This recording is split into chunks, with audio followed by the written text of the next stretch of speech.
Lo que vamos a asistir hoy, la reunión de hoy, es una reunión de fluidoterapia de bioenergía o transfusión de energía, en la que naturalmente el perispíritu, que es el tema de hoy, ocupa un papel preponderante.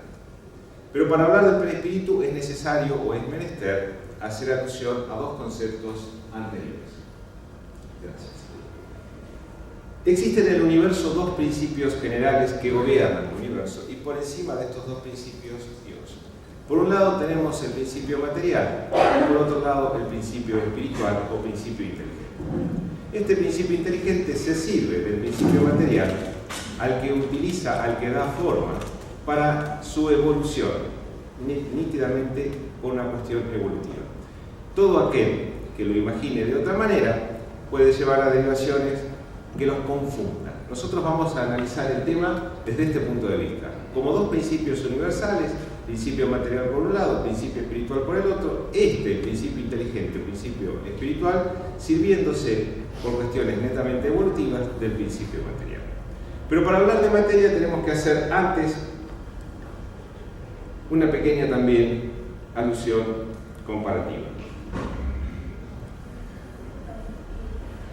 En el año 1905, el extraordinario científico alemán Albert Einstein decía que la materia en realidad no existe, que en todo caso materia y energía son dos formas de conceptuar un mismo elemento, que todo es, en definitiva, energía en distinto grado de condensación.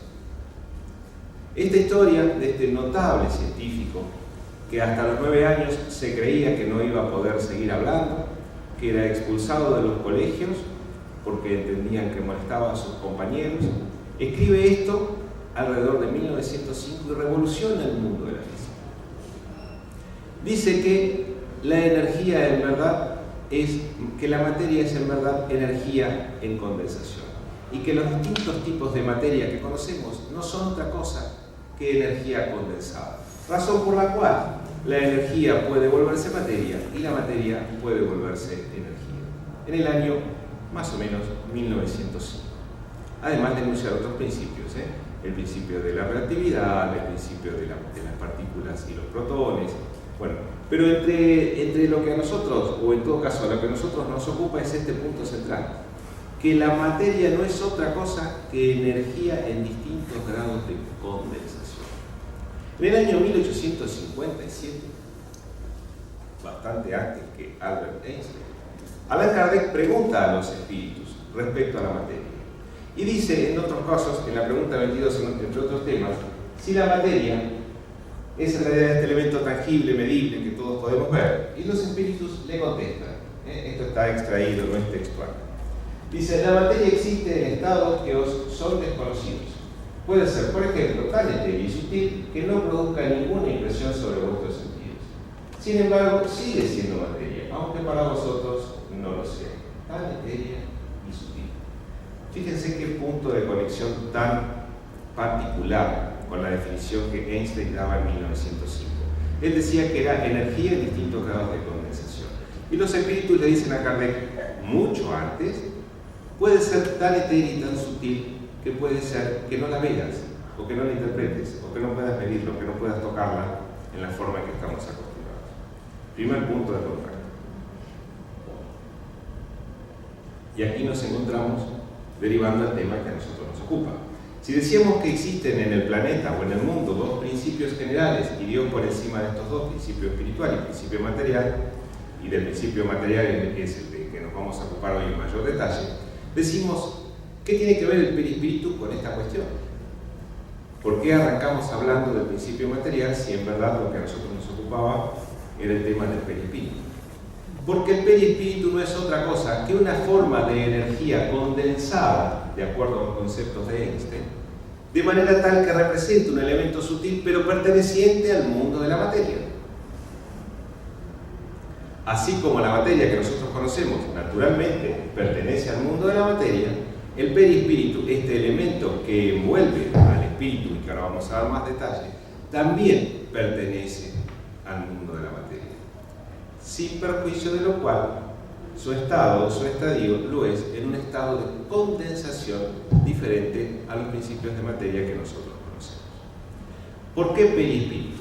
Peri es una palabra que deriva del griego y quiere decir envoltura. Envoltura o alrededor. Alrededor del espíritu. Palabra que utiliza Kardec en semejanza al perispermo, que es aquella envoltura que envuelve al germen o a la semilla. De ahí la palabra perispíritu. Como envoltura que acompaña al espíritu en todo su estado evolutivo. Siempre lo acompaña, siempre. Sucede que a veces, cuando el espíritu ha conseguido cierto grado de adelanto, cierto grado evolutivo muy pero muy superior, difícil inclusive de imaginar, es tan sutil el estado del perispíritu que puede confundirse con el mismo espíritu. No es la situación por la que nosotros atravesamos, sin perjuicio de lo cual hacemos mención a esto. Bien, volviendo entonces al tema que nos ocupa, principio material. Ya Kardec también, en el año 1868, en esta obra extraordinaria que es la Génesis, extraordinaria, la primera de las obras citadas era el Libro de los Espíritus. La segunda obra citada, y sobre la que más hincapié vamos a hacer, es la Génesis. En esta obra de 1868, Kardec decía: existe un fluido que todo lo penetra, que en todos lados está, y que, de acuerdo al grado de condensación, produce todos los elementos materiales que nosotros conocemos. Es un fluido primitivo, una materia universal o una materia primitiva, que nosotros podríamos denominar fluido cósmico, fluido universal o fluido cósmico universal, como habitualmente se lo conoce. De manera que el perispíritu, al igual que la materia, no es otra cosa que una condensación de ese fluido cósmico universal que acompaña al espíritu y que pertenece al otro de los principios universales, al principio inteligente o principio espiritual. ¿Por qué es importante que nosotros tengamos en cuenta esto?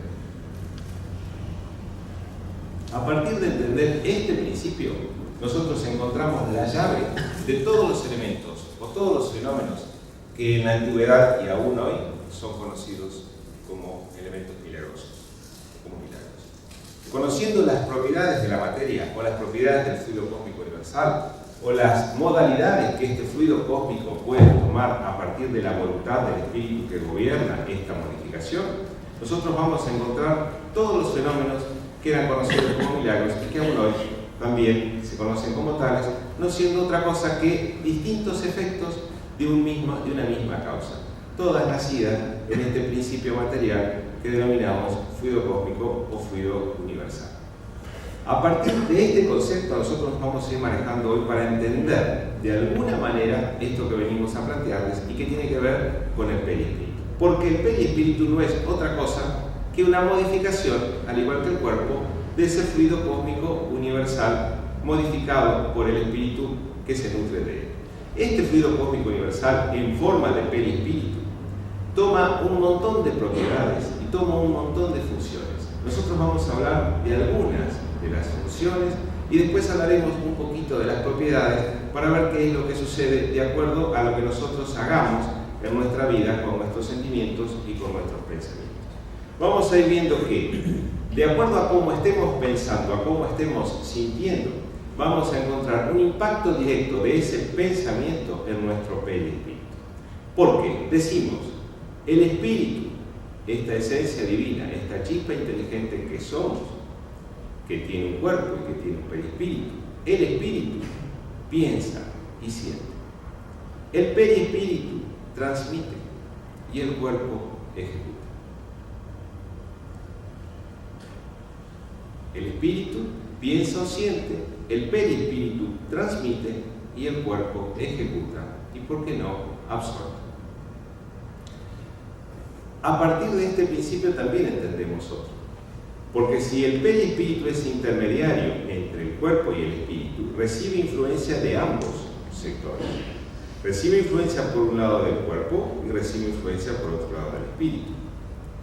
Cuando el cuerpo es dañado, el daño que al cuerpo se le haga, con cualquiera de los vicios que ustedes conozcan, impacta directamente en las moléculas del perispíritu. Cuando el espíritu siente con resentimiento, con odio, con envidia, con celos, impacta, modificando también el campo celular del perispíritu que va a reflejar esa modificación en el cuerpo. Empezamos a encontrar, además de una de las funciones transmisoras del perispíritu, otra tarea importante, que es la de almacenar datos. El perispíritu almacena datos, almacena información. desde siempre. Y algunos estudiosos del tema dicen que en verdad cuando el cuerpo enferma es el perispíritu que está expurgando. Necesita purgar aquellas cuestiones que hemos ido incorporándole por decisiones desacertadas a lo largo del tiempo, que abrumado por estas decisiones desafortunadas impacta sobre el cuerpo enfermándolo. Pareciera ser, según algunos estudiosos, que cuando el cuerpo enferma, en realidad el perispíritu se está liberando. De manera que, si el alma siente, si el espíritu siente, si el espíritu piensa con celos, y piensa con envidia, y piensa con resentimiento, estará impactando en este perispíritu que en algún momento necesitará expurgar esta carga que trae como consecuencia de este sentir o este pensar del alma. Al pasar, al transmitir esta información que nosotros almacenamos con alguna de estas debilidades, el cuerpo enferma. ¿Se va entendiendo? Cuando yo daño mi cuerpo voluntariamente en la forma que ustedes quieran, de la manera que a ustedes se les ocurra, ese daño que yo hago al cuerpo también impacta en el perispíritu, porque sigue siendo transmisor, ahora a la inversa. Ahora transmite información al alma. El daño que yo hago al cuerpo, con el alcohol, con el cigarrillo, con las drogas, con los tatuajes, con las mutilaciones, impacta en el perispíritu, daña el perispíritu. Y esto va a llevar como información de sufrimiento al alma, que lo podrá interpretar de distintas formas.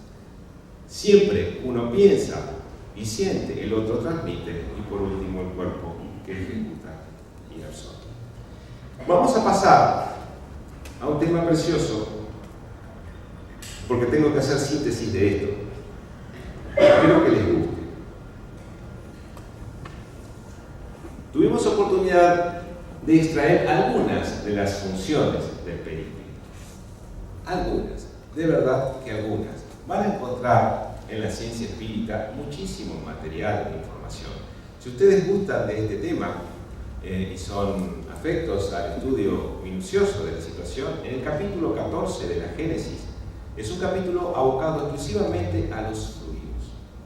Ustedes podrán encontrar un material riquísimo que yo por razones de tiempo no puedo enunciarles, o que en todo caso hacían pasar una enunciación bien somera.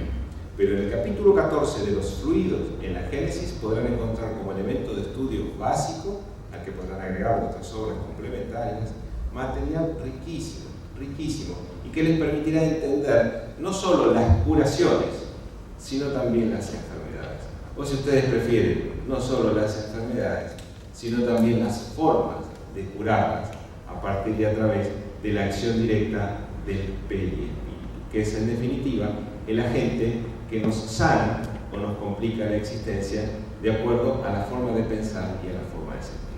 Vamos a pasar a ver algunas de las funciones que el perispíritu presenta y después, naturalmente, dejaremos a la inquietud de cada uno de ustedes que continúen con el análisis y el estudio de este material tan pero tan rico. Debimos hacer una síntesis, yo les pido disculpas, no tenía otra manera porque sabía que por razones de tiempo no iba a poder llegar a explayarme sobre todos estos conceptos. Sin perjuicio de lo cual creo que pudimos extraer aquellos que puedan resultarles de mayor interés. Existe entonces, como decíamos, una sola sustancia simple y primitiva, un fluido etéreo o materia cósmica primitiva generadora del mundo, lo que hablábamos hoy, denominado como fluido universal, fluido cósmico o fluido cósmico universal o materia primitiva. Bien, principales funciones. Venimos llegando. Principales funciones. Miren, es intermediario entre el cuerpo y el espíritu. Que se ubique como intermediario no significa que esté ligado y solamente ahí y no tenga la posibilidad de salir, de expandirse. Una de las propiedades del perispíritu es la de la expansibilidad o la de expansión. Es tan maleable este elemento, también material, que permite salir del cuerpo. Lo que algunos estudiosos de la antigüedad inclusive han denominado aura. El aura no es otra cosa. Orígenes, Pitágoras lo llamó la carne sutil del alma, y otros filósofos que lo han denominado de distintas formas, pero siempre siguiendo este concepto, siempre hablando sobre lo mismo, sobre el perispíritu. El perispíritu está ligado al cuerpo, imantado, desde el mismísimo momento de la fecundación. Desde ahí hasta que nos vamos, hasta que nos quedamos sin fluido vital. Es la muerte del cuerpo la que produce el desprendimiento del espíritu. No es el desprendimiento del espíritu el que produce la muerte del cuerpo. ¿Dónde repetimos? Sí. Es la falta de fluido vital. Cuando nos quedamos sin fluido vital, la muerte del cuerpo produce el desprendimiento del espíritu. No es el desprendimiento del espíritu el que produce la muerte del cuerpo. ¿Entendió? Principio elemental.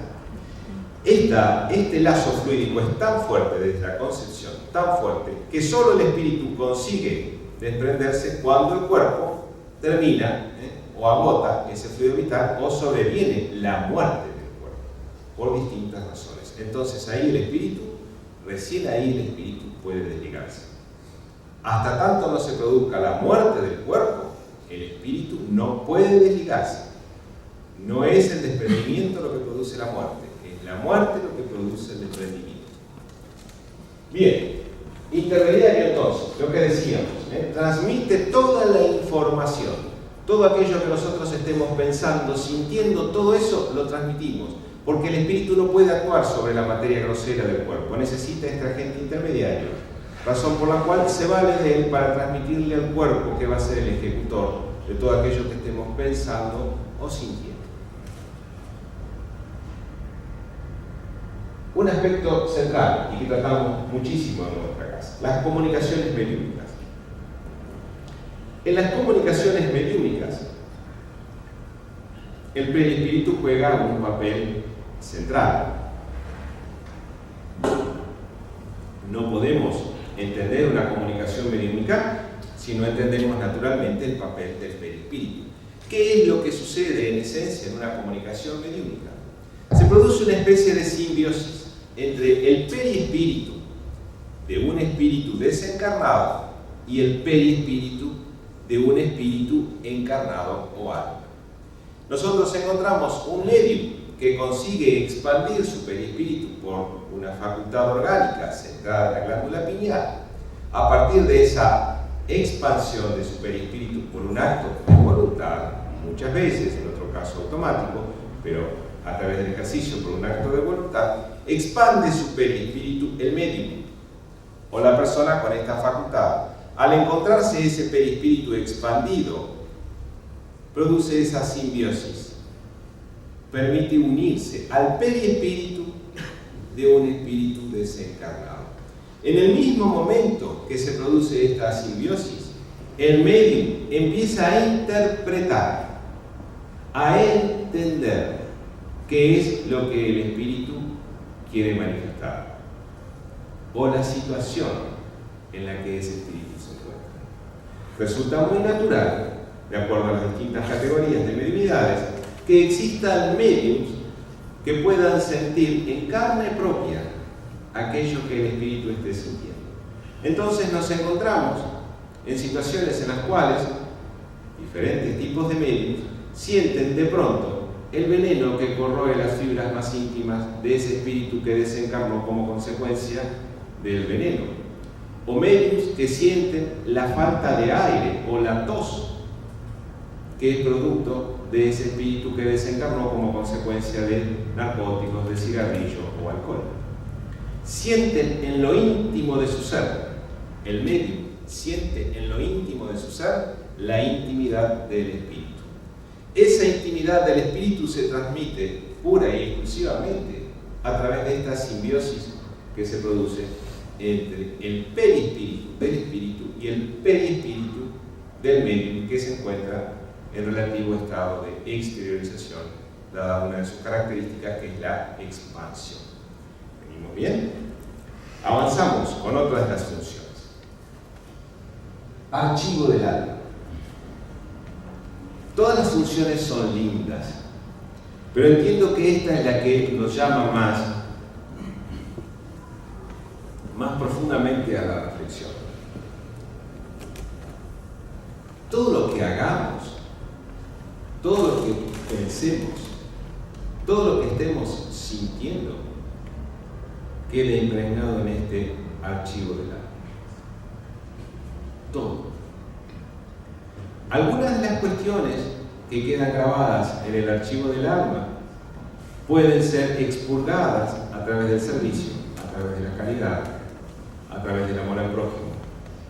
Y otras son tan pesadas, que solamente con una encarnación penosa, dolorosa, en estado de disminución mental muchas veces, o marcada disminución física, permiten expurgar esa carga que nosotros fuimos poniendo en este archivo del alma. Todo lo que hagamos, todo lo que estemos sintiendo, queda cargado en este archivo. Absolutamente todo. Ustedes podrán preguntarse, ¿se limpia? Como alguna vez me preguntaron, ¿y se limpia? A veces, como decíamos, con servicio, que es la manera por excelencia, y otras veces con encarnaciones penosas.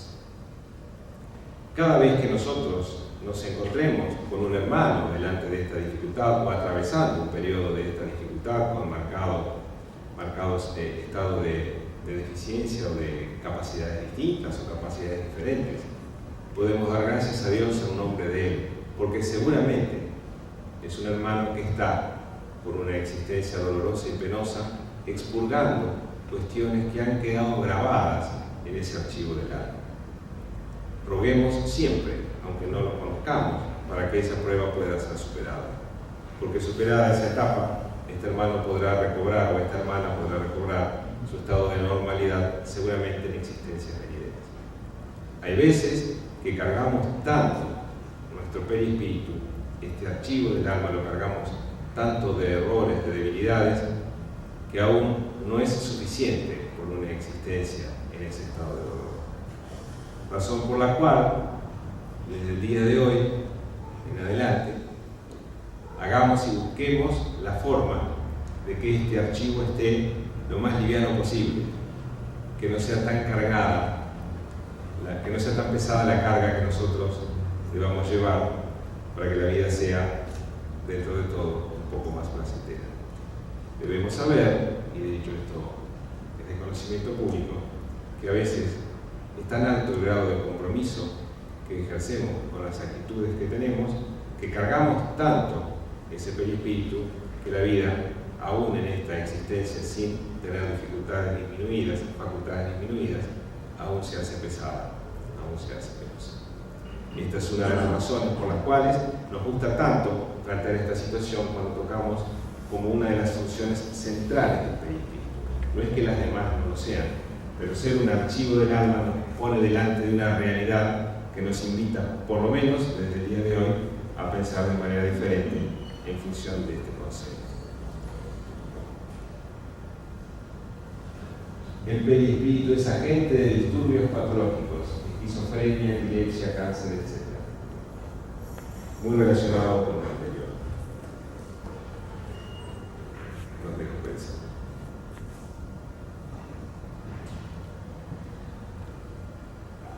En muchísimas oportunidades nos encontramos con enfermedades en las que no podemos encontrar su origen. Inclusive la ciencia médica, con el mayor de los esfuerzos, tampoco puede ir hasta el origen de la dificultad, porque todos los resultados indican que el ser humano está en perfectas condiciones de salud física, o debería estarlo. Sin embargo, la patología y la dificultad aparece. Este archivo del alma está cargado con estas vibraciones que distraídamente muchas veces hemos puesto en él. Por eso tenemos que tener presente tanto este detalle. El espíritu piensa y siente, el perispíritu transmite y el cuerpo ejecuta y absorbe.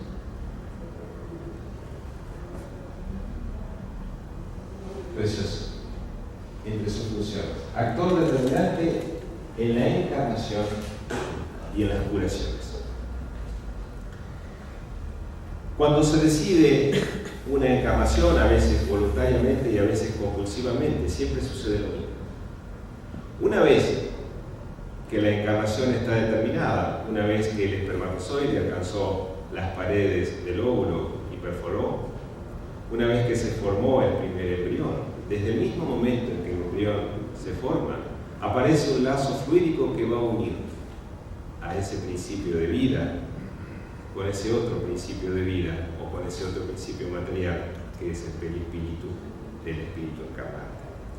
Desde el mismo momento en que el embrión se encuentra fecundado, o que ya es un embrión fecundado con posibilidades de éxito, posibilidades de vida, desde ese mismo momento un lazo fluídico del perispíritu se liga a ese embrión.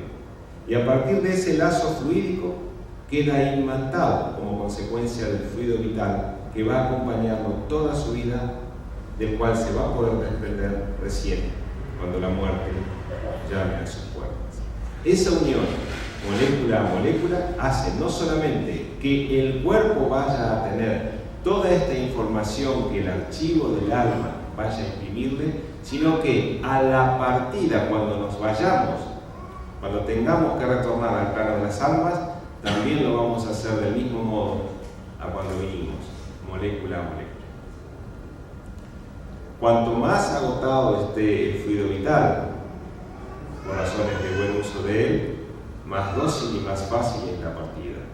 Cuanto más carga de fluido vital haya en las células perispirituales y en las células orgánicas, más dificultosa puede resultar esta partida. En la encarnación, entonces, el espíritu se va a ligar por este lazo fluídico y en el mismo momento en que se liga, comienza un periodo de perturbación que va en aumento.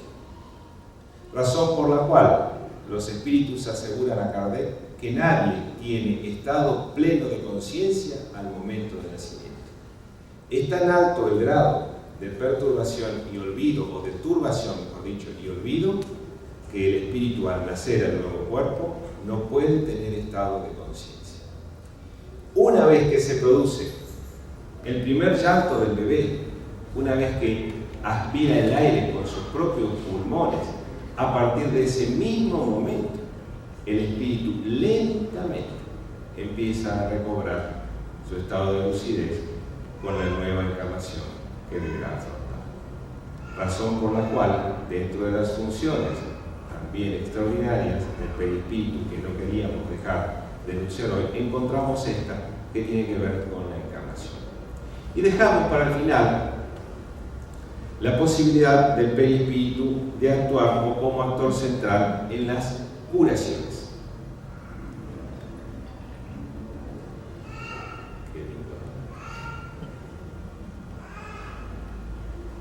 Si nosotros hacemos un poquito de memoria y vamos al principio de la charla, cuando decíamos que la materia no es otra cosa que energía en distintos grados de condensación y que el perispíritu pertenecía a uno de estos elementos generales, que era el elemento material, nos vamos a encontrar con este otro principio extraordinario que cierra esto que nosotros muchas veces hacemos y que en estas reuniones se producen, que son las curaciones a partir y a través de la fluidoterapia.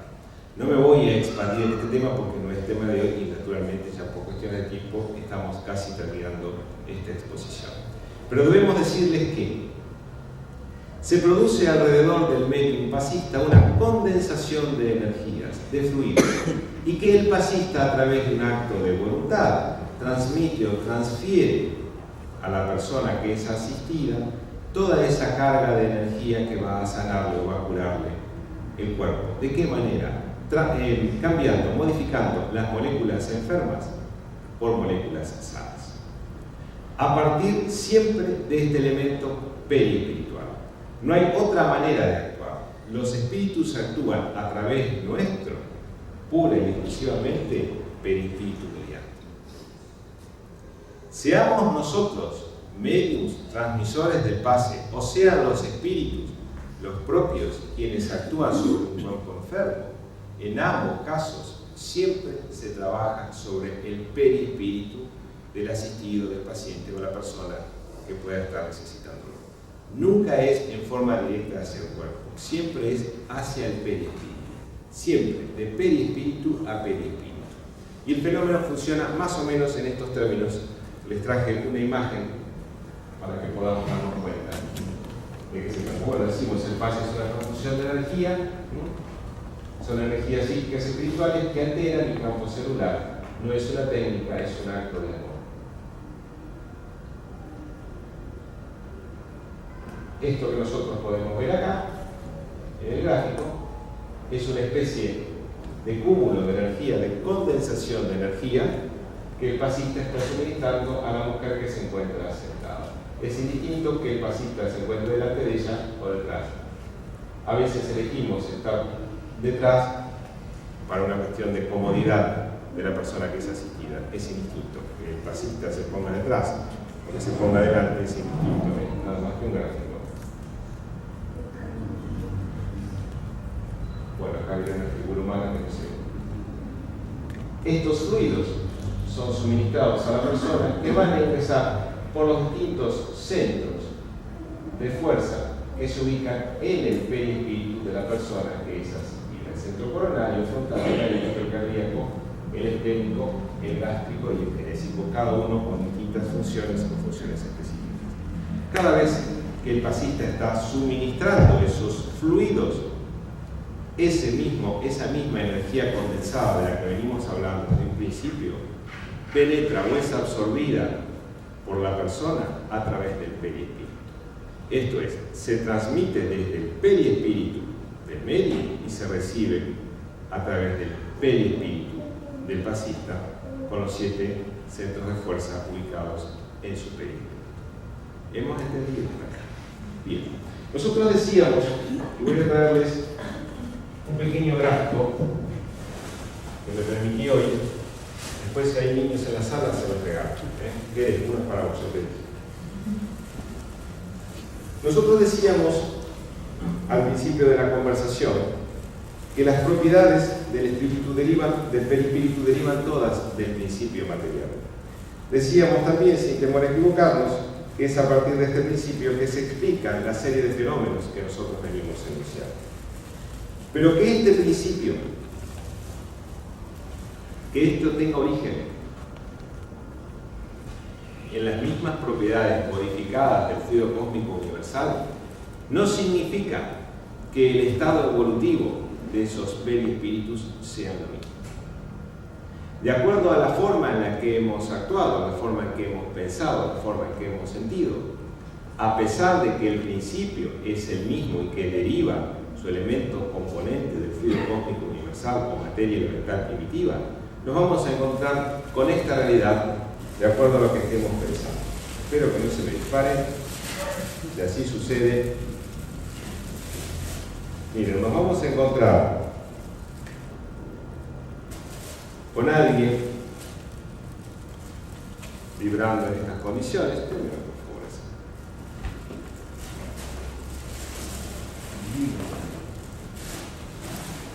No es así.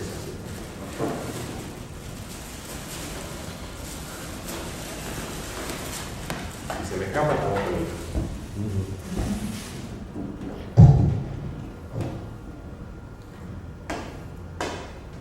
con alguien que puede tomar esta altura o alguien que puede quedar en este estado último. No queríamos hacer otra cosa que ser gráficos en lo que estábamos haciendo. Las propiedades son las mismas. Ahora, el estado de sutilidad que el perispíritu puede alcanzar no es el mismo. A mayor progreso evolutivo, a mayor trabajo por el que sufre, mayor altura. Naturalmente, es el deseo que nos encontremos en este cuadro de situación. Querido prometido, los 3 son para vos, por eso son más chiquitos en la sala. ¿Puedes tener? Y para finalizar, vamos a cerrar, si lo habilitamos un poquito. Vamos a compartir con ustedes una historia en la que el perispíritu puede hacerse más sutil a partir y a través del trabajo que nosotros vayamos a realizar. También en esta idea de transmitir, esta vez con palabras, un gráfico o una situación o una historia que permita describir un cuadro de situación. La señorita Vers había decidido viajar al África. Elegiría un país cualquiera para enseñar. Se decía que su vida no tenía sentido si no era compartiéndola con aquellos que más necesitaban. Esa iba a ser su actividad de ahora en adelante. Y así lo hizo. Se dedicó a enseñar. Yolita es una piedra preciosa que se encuentra, entre otros lugares, en África. Yolita era el nombre de una de sus alumnas, una negra más preciosa que la más preciosa de las piedras. Yolita veía en la señorita Vers una rubia transparente, una piel suave, inconfundible. Y la señorita Vers veía en Yolita a la negra más bonita que alguien jamás podría imaginar. Pasó el tiempo y Yolita estaba por cumplir los 15 años. En una semana, Yolita, dijo la señorita Vers, en una semana 15 años. ¿Qué te gustaría que te regale? Ah, señorita, me gustaría que me enseñe. Que te enseñe. Sí. El mejor regalo sería que me enseñe a andar en bicicleta, ¿sabe? Ese es el regalo. ¿Sabe, señorita? Nosotros aquí no podemos andar en bicicleta porque dicen que la mujer que anda en bicicleta después no puede ser madre. No creas eso, señorita. Si te lo propones, no solo serás libre, sino que serás una madre preciosa también. ¿Usted podrá enseñarme a andar en bicicleta, señorita Vers? Seguro. Es más, en una semana, a las 4 de la mañana nos juntaremos acá para que nadie nos vea y como regalo de cumpleaños ese día, te aseguro que andarás en bicicleta, Yolita. Llegó el día y los 15 años de esta negrita preciosa, piel tersa, transparente, ojos blancos. Yolita, ¿te animás? No sé qué hacer, señorita Vers. Tenés que subirte y pedalear. No sé qué hacer. ¿Usted me tiene? Por supuesto. Pero tenés que pedalear, ¿sabe, señorita? Yo todas las mañanas la veo cuando usted cruza el puente, ese puente que divide las dos realidades, de un lado los blancos, de otro lado los negros. Y usted lo cruza en bicicleta todas las mañanas para venir a enseñarnos. ¿Puede ser que yo un día cruce ese puente en su bicicleta? Para el lado de los blancos. Puede ser. Empecemos, Yolita. Hace 5 minutos que estamos conversando y no te has subido a la bicicleta. Tienes que pedalear. La señorita Vers llevaba a Yolita 3 metros, 4 metros, 5 metros. Al 10º se cayó. No pedaleó. No podré, señorita. No podré. Lo volvemos a intentar. 10 metros, 12 metros, 15 metros. A los 20, Yolita se cayó. No podré. Tienes que pedalear, Yolita. Tienes que pedalear. Tienes que pedalear. Una vez más, Yolita. Una vez más. 15 metros. 25 metros. 30 metros. Estás sola, Yolita. Estoy sola, señorita Vers. Estás sola. ¿Puedo cruzar el puente, señorita Vers? Estoy cruzando el puente, señorita. Señorita, estoy pedaleando. Señorita, ¿puedo volver? Aquí te espero, Violita. Me detiene, señorita, porque solo sé pedalear, pero no sé parar. Me detiene. Ya estás al lado mío. 15 años, Violita. Y aprendiste una gran lección. Además de andar en bicicleta. La vida es como andar en bicicleta. Te detienes solo si dejas de pedalear. Muchísimas gracias por su libertad de estar aquí.